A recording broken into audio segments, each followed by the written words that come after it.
Write that down, write that down, write that down, write that down.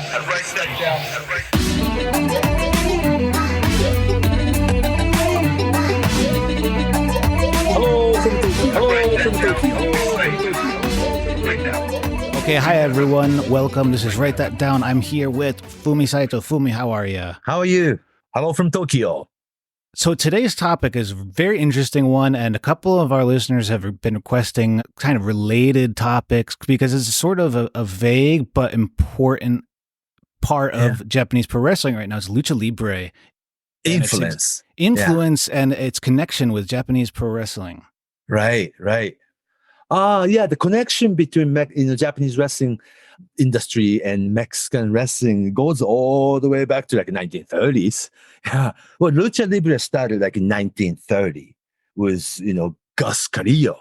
And 1930s and early 1950s, the Masahiko Kimura toured Mexico. And that's right. People know Masahiko Kimura, like one of the pioneer of Japanese wrestling and also a pioneer of MMA historically now. And now you can hear this double wrist, arm lock move. You call it Kimura, right? That Kimura. He toured as a Japanese wrestler. I mean, judo, but he worked as wrestler too. And he went to Mexico and had the tour. Very interesting. So there's a cultural exchange almost. Mm-hmm. And before that, 1930s, there was Mari Matsuda toured.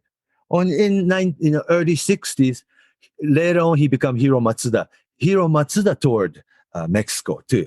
And Mexico has been a pretty good platform for young Japanese wrestlers to have their time.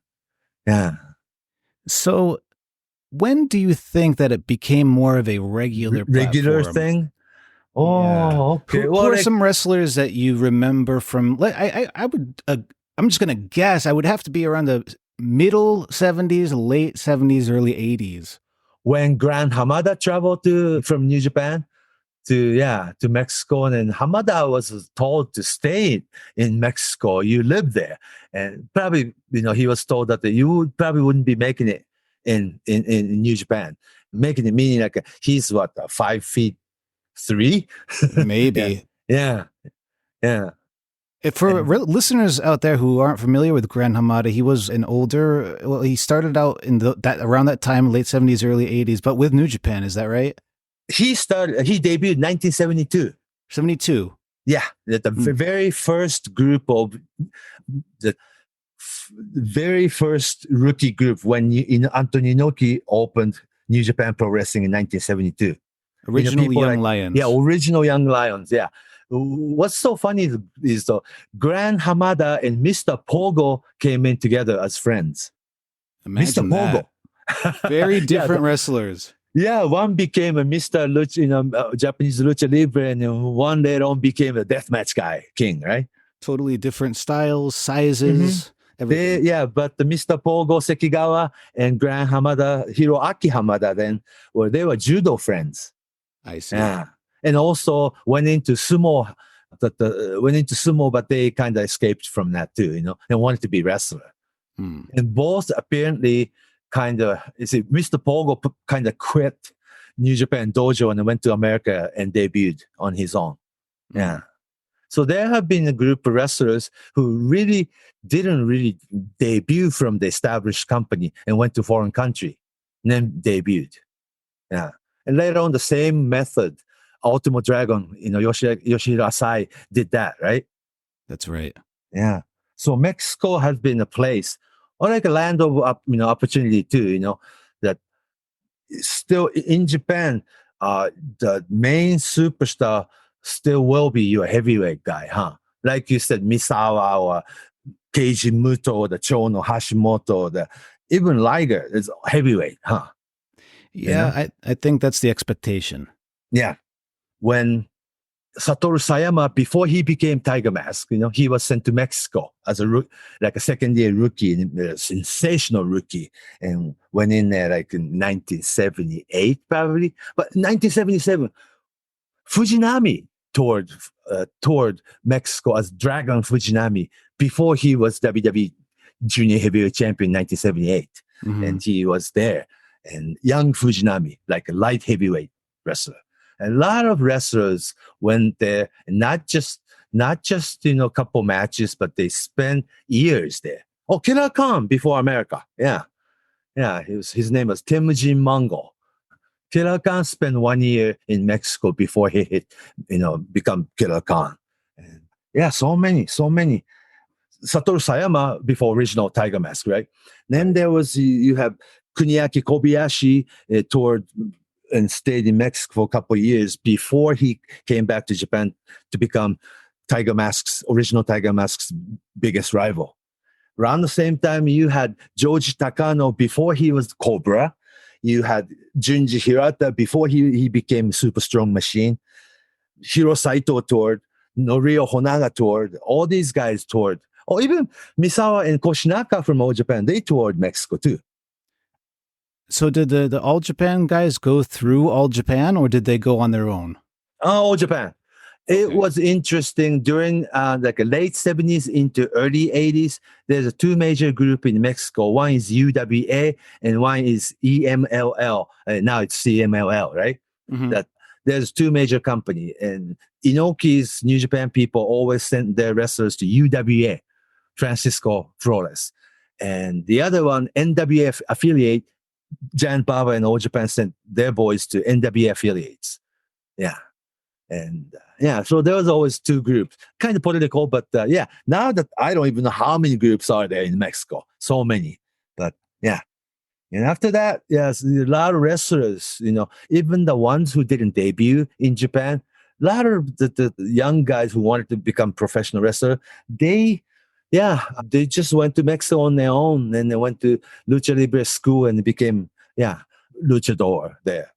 And Asai, before he was Ultimo Dragon, he was trained under New Japan Dojo in Tokyo, but he was told that they didn't think they were going to be able to debut him because he was so short or something. How talented! I mean, it's like it was wrong, because you can see how talented he is and who the kind of superstar that he became later on. But right, he was it wasn't going to debut in Japan, so Asai decided I'm going to Mexico on my own, and then he made it. Yeah, it was 1987, I believe. Yeah, and after Asai, he opened the door for a lot of guys.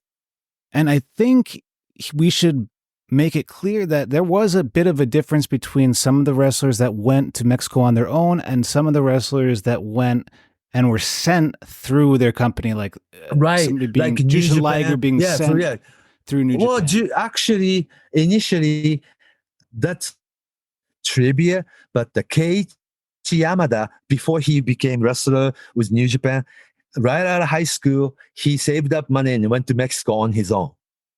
Yeah. So that's a forgotten part of history. Then he came back and then joined New Japan. So Mexico was a place for wrestlers to go if they thought they just wouldn't be able to even show what they got on. But you have to have this desire and the actual talent and willingness to have this adventure. It's not English-speaking country, and you're going to Mexico on your own, and I don't know how much money you had in your pocket. Just like the story Hayabusa used to tell me. He had $100 in his pocket. He's already there, so it's just they're gonna be there, And Hayabusa was sent to Mexico by FMW and Onita, but the company didn't do much for him. Once he got there, you're on your own, And I think he worked out at one of the Mexican wrestling school, and he trained with young Rey Mysterio, no mask. I mean, Mysterio was it was like a teenager. Teenager. Yeah. So it's like there's a connection there. So many of them.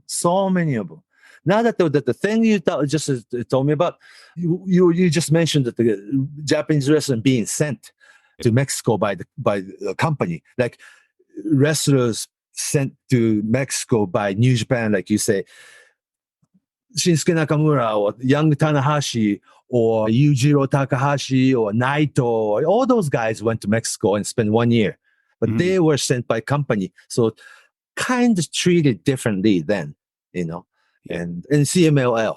And some of the Japanese wrestlers who went to Mexico and choose to work Triple A instead, or just take all the independent dates by living in Mexico. Yeah. But it's partnership with CMLL. So it's structured a little bit different, more modern, I think.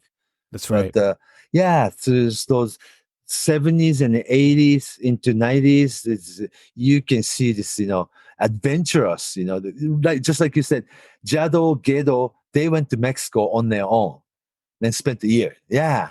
Oh, Great Sasuke became Great Sasuke from in Mexico. So did Super Dolphin too. A lot of them. Yeah. So you have to leave home. You went to Mexico, then you become somebody and you develop the character, and yeah, you come home as somebody. And then Mexico was the place.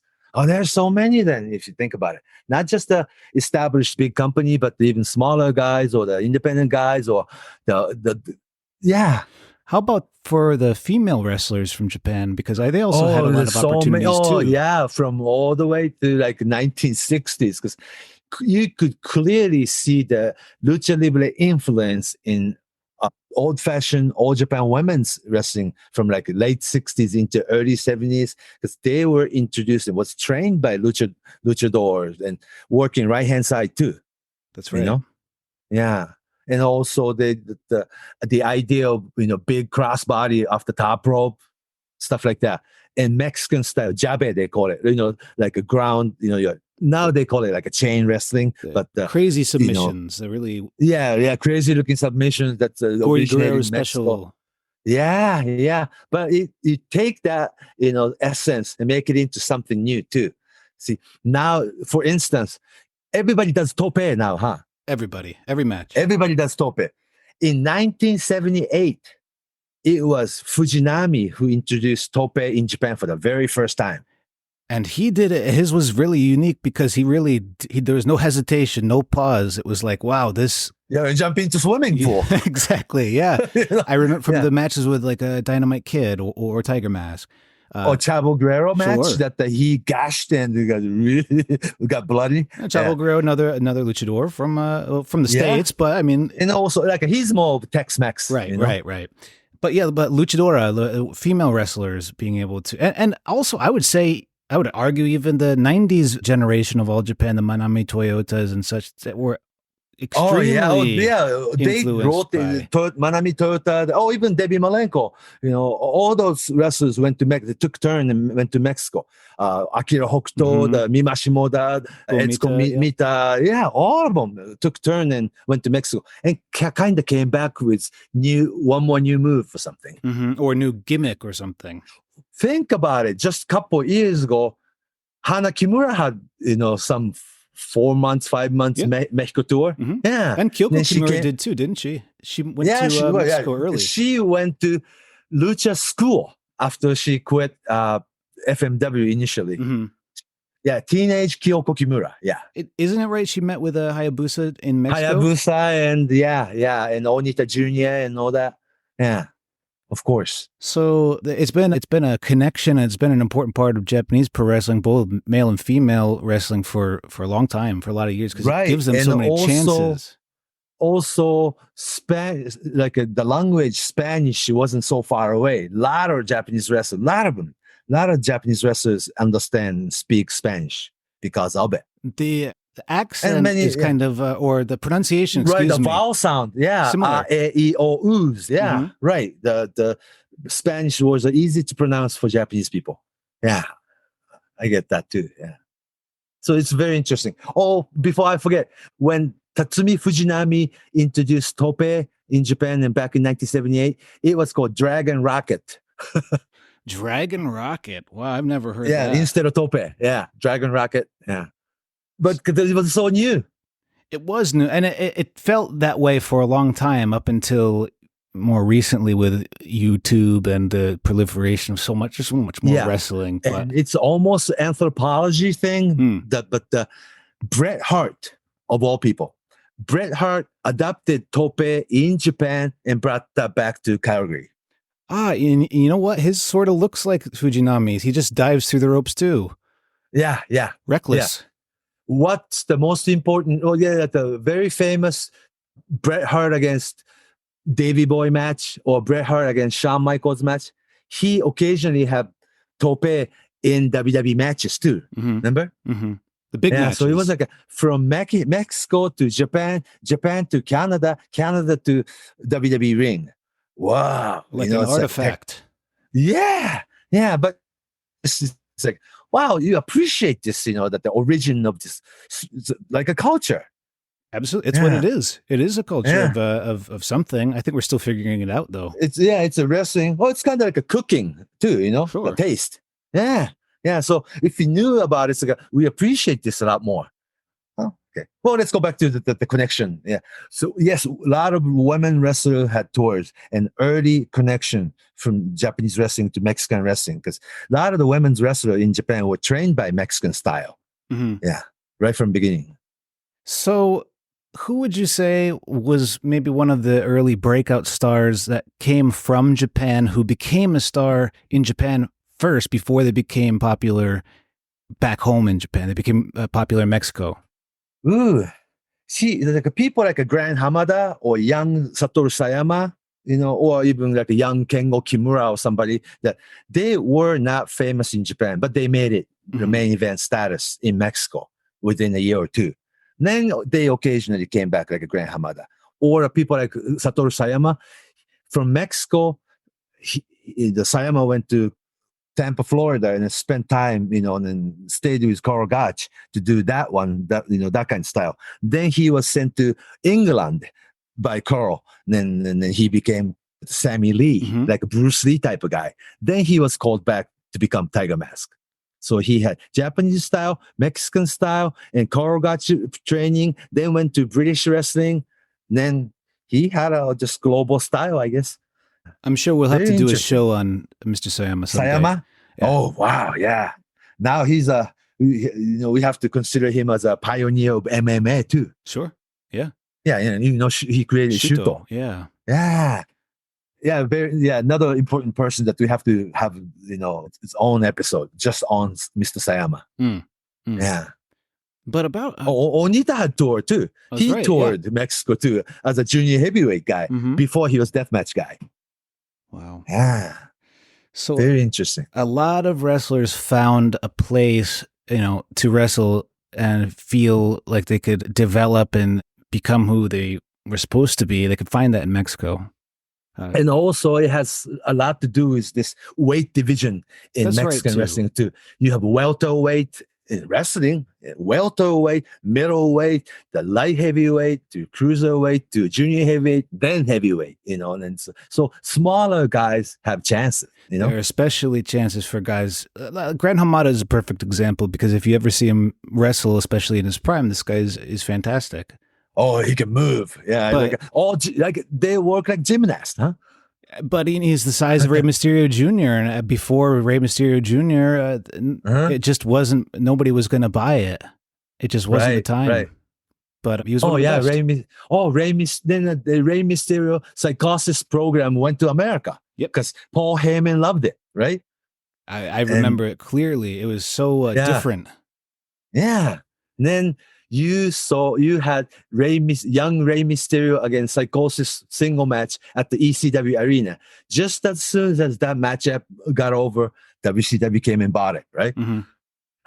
Well, actually, I think they had the match in Japan first, right? At the Super J Cup, 1990. Yeah, for Tenure's company, they had an exhibition the second match. stage, probably. Yes. The second. Oh, there's so many, and guys like Negro Casasu, who is legend in Mexico and legend in Japan, and he also respected Japanese style, so he brought a lot of Japanese essence brought back to Mexico too. So there's a mix, that the Japanese style element in Mexican ring. That too. And we probably should talk about the reverse. Mexican wrestlers in Japan, I think firstly of Mil Máscaras and Dos Caras, who were huge stars in Japan. They were a little bit of like exception, because Mil Máscaras and Dos Caras, they were heavyweight in Mexico. That also Connect. Yeah. Yeah, Connect. Yeah, those three were like a big heavyweight giant guy in Mexico. But if you want to talk about the real, like a lighter weight, like air flying luchador, you have to talk about people like El Santo Jr., right? That's right. Yeah. I think with Mil Mascaras and Dos Caras, I would maybe group them more with, instead of the luchadors, the initial first wave of big foreign wrestler stars like the Destroyer and Gene Kiniski, the original main event type of baby faces and heels. They would be included with the Americans and Europeans and whoever else. Yeah, Mil Mascaras especially. Yeah, he's like American international star. Yeah. The first photos that any Japanese fan saw of Mil Mascaras, it came from Olympic Auditorium in LA. Oh, wow. Instead of like he had this long run in LA when Los Angeles had its own local promotion in Olympic Auditorium, and it was a big market. And because you're in LA, you have Hispanic population, and Mil Mascaras was a huge star. And Mil Mascaras is like a ring name, really. Mil is 1,000, right? And Mascaras is the man with mask. The man with 1,000 faces or something. Yeah. So it's a Mil Mascaras. And it's a character, and it's kind of like a superhero. Right. And I think if you really like Mexican style, not just wrestling, but you almost have to be a fan of mask and costume, huh? Yeah, it's more, not entertainment element, more... But again, it's almost another like a cultural anthropology thing, because it's Aztec culture. In Mexico, your rudo is your rule breaker heel, right? They are Spanish descent, right? That the invaders. Then babyface, limpio, technical, the good guys they are as in Aztec culture. You become somebody like a solar. You are. Like a sun god, or you have fishman, or you have solitario. Everybody represents some character. Like mythology. Yeah. And that's the good guy. And bad guy without mask usually has Spanish name. They're the conquerors. Right. Yeah, so it's a very simple layout, huh? But it's also different from other places. So each area has their own, like you said, the anthropology, the way it came up. Yeah, but the local people can relate to it, though. That's why it worked. Yeah, remember post-war Japanese wrestling? Americans were the heel, and Japanese are automatically babyface. Right. Until you had American in the babyface. But you have to wait till like 70s.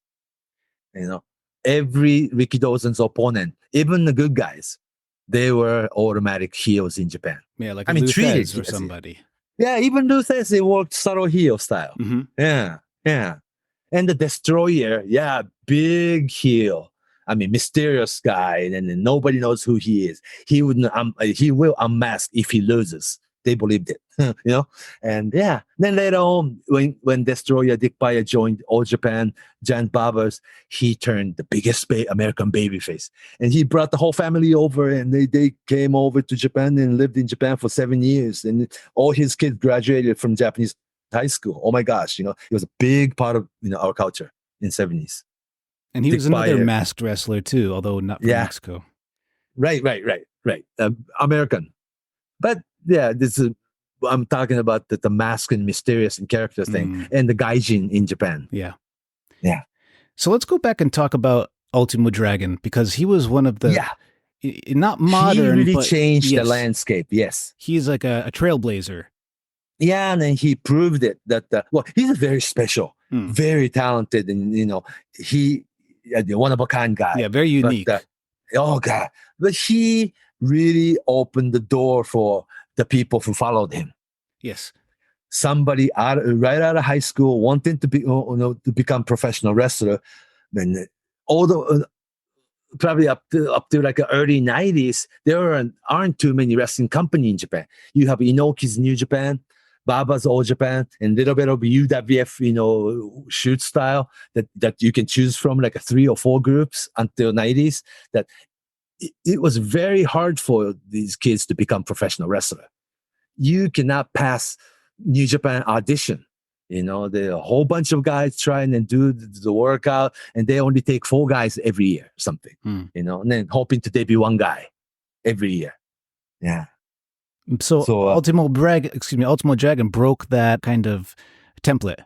a little bit. Yeah, He yeah. left, and But had to willing, because think about it. He was only like a 20, 21 when he went to Mexico. Mhm. Then it's like not knowing when to come home or even he could, he moved to Mexico thinking that he will be living there, and learn the language and make living and make career. And he was first, working as, Yoshiro Asai without mask, like a ninja costume. Mhm. He got over. Then Triple A started and he was recruited. Then he became Ultimo Dragon.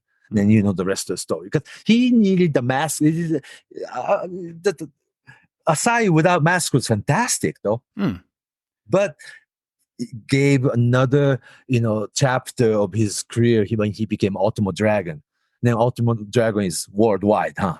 Yeah, and he was a big star in Mexico as Ultimo Dragon, not as a import or export from Japan. He was kind of AAA creation. Yeah, he was Japanese, but he was Mexican superstar. He was a AAA wrestler, just like Heavy Metal or Conan or whoever else they had. Right. Same level. Yeah.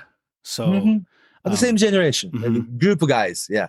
That are super veteran. They're probably retired by now, but yes, that's among those groups. Yes. But he was able to, by that time, he had been wrestling in Mexico for a period long enough. Probably 4 or 5 years. Yeah. So he really mastered that style. Plus, he combined it with his Japanese training. And in the early 90s, you had a wrestler who was really not like anybody else, doing things that we see every week in wrestling on Monday Night Raw. But he was one of the initial pioneers of what we see, this junior style, heavyweight, and even smaller than people like Fujinami and Sayama. Yeah, but wrestling in a kind of a big match, everything felt big. There were Asai Moonsault. We have to talk about that too. I mean, Asai Moonsault. That's something. After that's something that would come right out of Mexico, but it came from a Japanese guy. So and they named it too. So it was good. We cannot forget that the fact that there was one short-lived independent group in Japan. It's called Universal Pro Wrestling.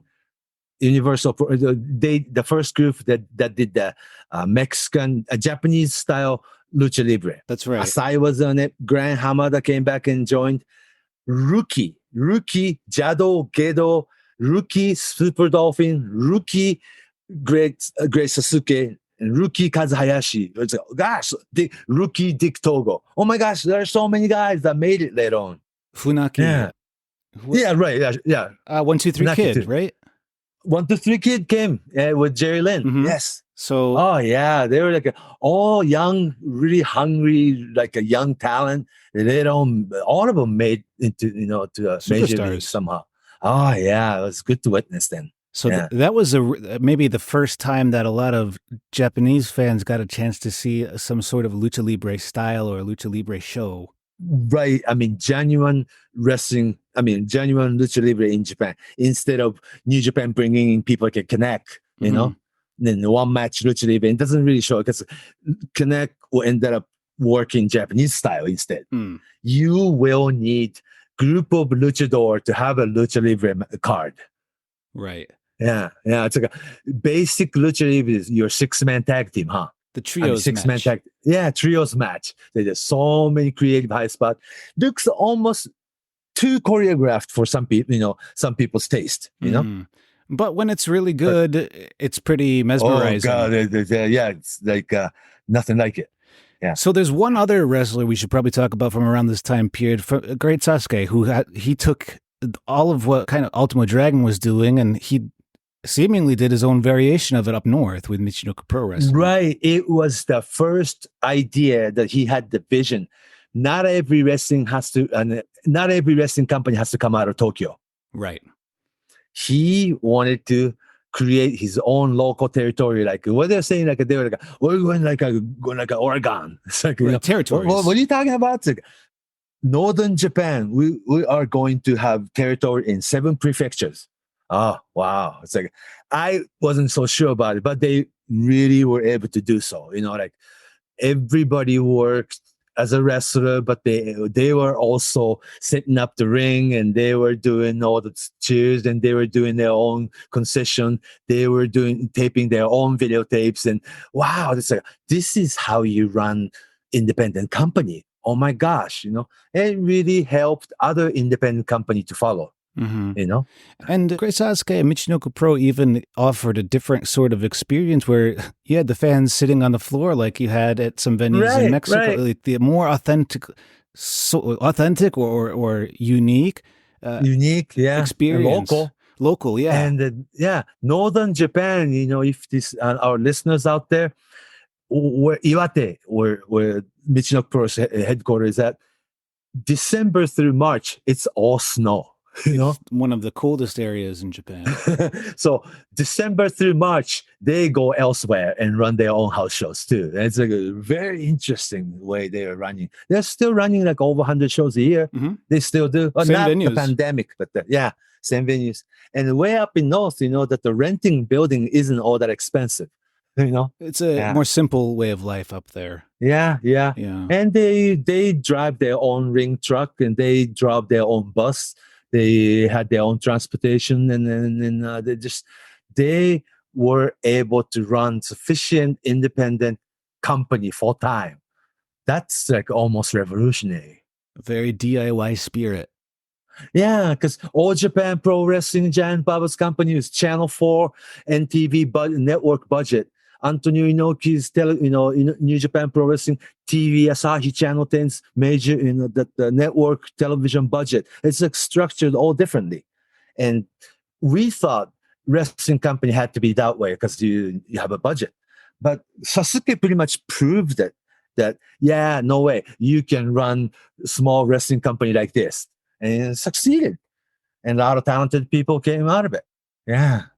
So many. And actually, Michinoku Pro happened to be one of the companies that a lot of North American fans were introduced to in the 90s, like myself, because of WWF. Oh, really? Well, yeah, because of WWF. If you were living, especially, I lived in the Northeast growing up. I grew up in New York. That's right. The headquarters. So in certain areas, especially, so I lived in like Schenectady, Albany, near the capital.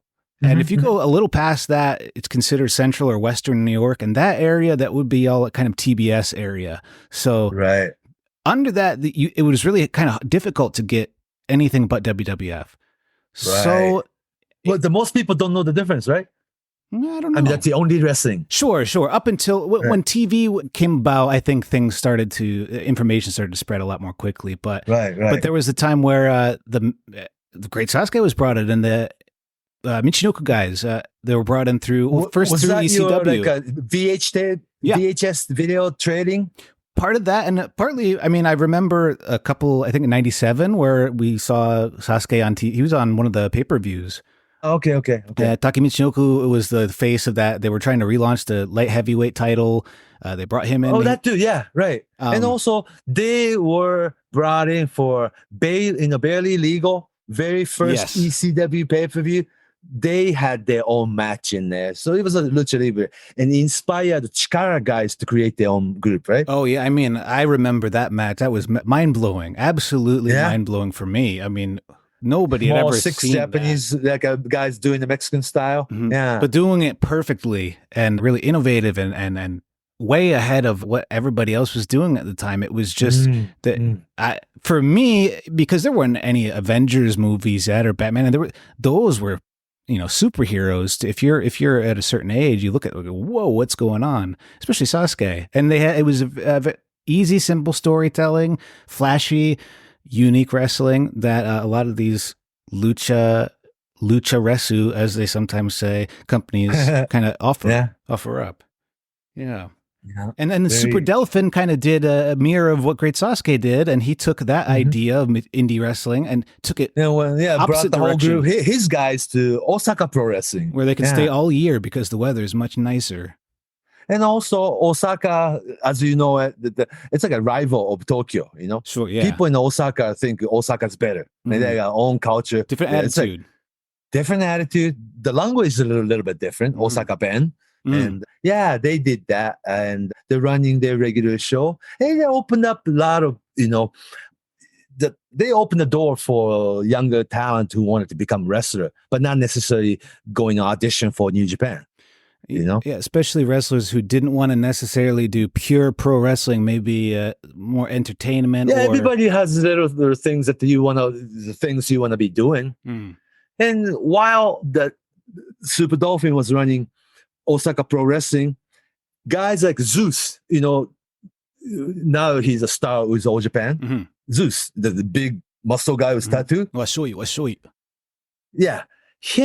He sent his resume to Osaka Pro Wrestling to become rookie. He was from Osaka, right? Yeah, that's where he Yeah, started. yeah. He's like, I asked a whole bunch of guys, how did you find Zeus? Right? Mm. I mean, somebody like that. I mean, he was big bodybuilding guy.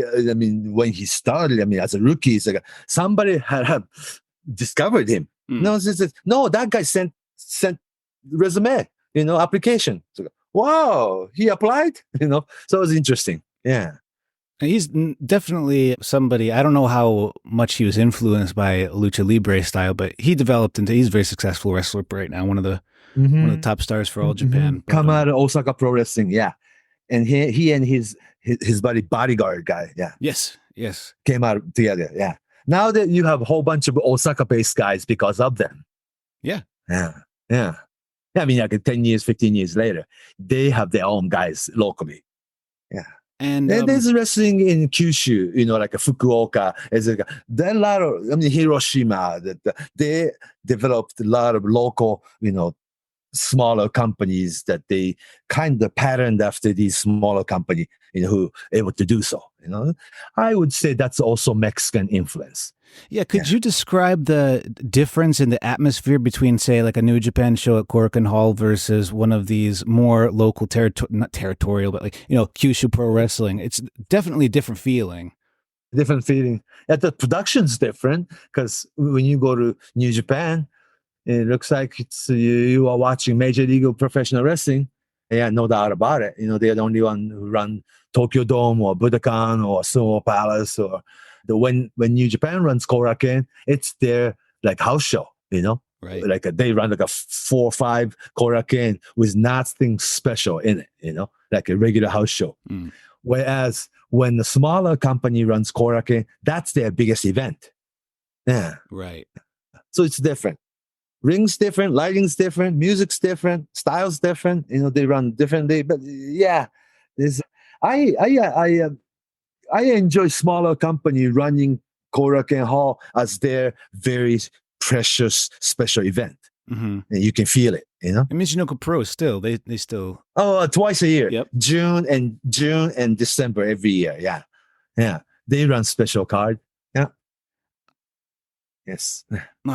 Anyway. But that's just like we are talking like 60s, 70s, 80s, and all the way to millennium. It's like we talked about things that are like a 50-year span. So I hope people follow this. Okay, so how about this? Because we covered so much, and we still. My head, I'm sorry. No, and we have to talk about the modern generation, but we're going to do that on the next episode. So next time, what we'll do is we'll start off talking more about when Ultimo Dragon in the 90s, he started his own dojo. Yeah, in Mexico. Toryumon, yeah. And in Mexico. Guadalajara. Oh, no, not the Guadalajara. But, it'll come back. Next time, he opened the whole dojo system and bunch of guys, like 50 guys signed and started training and lived there and then debuted there. Mm-hmm. Then come back. Like Sima, yeah. Sima or the Sumo Fuji. Fuji, yeah, Don Fuji. Yeah, and Naruki Doi. Yeah, all those guys. A lot are still They became Dragon Gate, they right. they became their own independent. Now 20 years later, Ultimo Dragon rejoined Dragon Gate again last year. That's right. Yeah. So this history shows, yeah. He trained Okada. He trained Ishimori. Sure. A lot of guys we see in New Japan, they came from, they're under. Yeah, Kazuchika Okada went to Mexico when he was like 16. Yeah. Yeah. He was a kid. Yeah. Yeah, right. So and a lot of the same, like a trainee guys, they all remember him being the youngest guy in that building, Yeah.